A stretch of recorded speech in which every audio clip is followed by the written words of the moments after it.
आखिरकार परेशे के नाम टर्मिनेशन लेटर जारी कर दिया जाता है और इसके साथ ही उसकी मुश्किलात में कई गुना इजाफा हो जाता है। वो पहले ही अलेज़े की शादी के लिए लिया गया कर्ज वापस करने की फिक्र में मुब्तला थी, मगर अब नौकरी जाने का खतरा उस पर मजीद बोझ बन जाता है।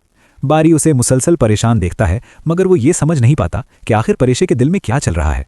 जब वो उससे पूछने की कोशिश करता है तो परेशे उससे नजरें चुरा लेती है, क्योंकि उसके दिल में ये गलत फहमी बैठ चुकी होती है कि बारी ही इस सब के पीछे है और अब मासूम बनने की अदाकारी कर रहा है।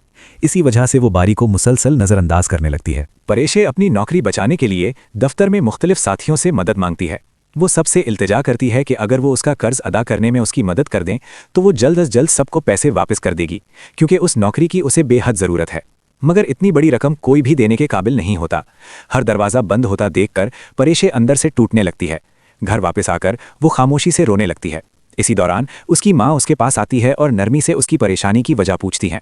परेशे टूटे हुए लहजे में बताती है कि वो एक बहुत बड़ी मुश्किल में फंस चुकी है, क्योंकि दफ्तर वाले उससे फौरी तौर पर कर्ज वापस मांग रहे हैं और अगर वो ऐसा ना कर सकी तो उसे नौकरी से निकाल दिया जाएगा। वो ये भी बताती है कि उसने हर मुमकिन कोशिश की, मगर किसी ने उसकी मदद नहीं की। ये सुनकर उसकी माँ का दिल भी दुख से भर जाता है। वो उसे गले लगाकर तसल्ली देती है और यकीन दिलाती है कि वो मिलकर इस मुश्किल का हल निकालेंगे। अगली सुबह बारी जब दफ्तर आता है तो उसके दिल में एक अजीब बेचैनी होती है। जैसे ही वो अपने वालिद के कमरे के करीब पहुंचता है तो उसे शायान साहब की बातें सुनाई देती हैं, जहां वो फ़ोन पर हिदायत दे रहे होते हैं कि परेशे का टर्मिनेशन लेटर तैयार किया जाए। ये सुनकर बारी चौंक जाता है और शदीद परेशानी में मुब्तला हो जाता है। वो सोचने लगता है कि उसके वालिद ऐसा क्यों कर रहे हैं, जबकि वो खुद परेशे के काम से हमेशा मुतासिर रहे हैं।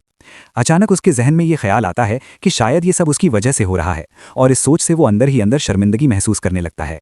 इसी कश्मकश में वो अपने ऑफिस में बैठा सोच रहा होता है कि वो परेशे की मदद कैसे करे कि इतने में परेशे वहां आ जाती है। उसके चेहरे पर गुस्सा और दुख साफ झलक रहा होता है। वो बारी से शिकवा करते हुए कहती है कि जिस तरह उसने उनका साथ दिया उसके बदले में उसे यही सिला मिला। वो कहती है कि बारी को अच्छी तरह मालूम है कि वो इतनी जल्दी कर्ज वापस नहीं कर सकती, मगर फिर भी उस पर दबाव डाला जा रहा है और नौकरी से निकालने की धमकी दी जा रही है। वो ये सब कहकर साफ ऐलान कर देती है कि अगर यही चाहा जा रहा है तो वो खुद ही ये नौकरी छोड़ देती है, मगर इस नाइंसाफी को वो कभी नहीं भूलेगी। ये कहकर वो गुस्से में वहां से चली जाती है।